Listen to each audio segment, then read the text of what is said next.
రోడ్లు కాస్త క్లీన్ సిస్టమేటిక్గా ఉంది. పోలీసులు కూడా మరి దిశగా ప్రవర్తించట్లేదు, బాగానే ఉన్నారు.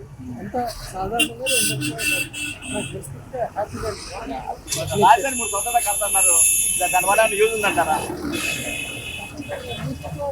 నుంచి 3 ముక్కలు ఎగిరిపోయి ఒకే రాజధాని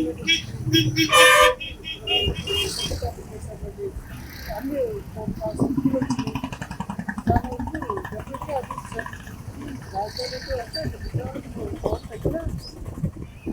అమరావతి పక్కనే ఉంటుంది కానీ విజయవాడ కూడా మంచి వాల్యూ ఉంటుంది. అన్ని కూడా బాగా గత అంటే జగన్ గవర్నమెంట్ రాకముందు ఉద్యోగులందరూ మాకు ఒకటో రెండు పిఎల్సీ రావాలి, అది రావాలి అని చెప్పేసారు. తర్వాత మాకు జీతాలు పడుతుంది ఇవ్వండి ప్రభు అని స్టేజ్కి వచ్చారు దాదాపుగా.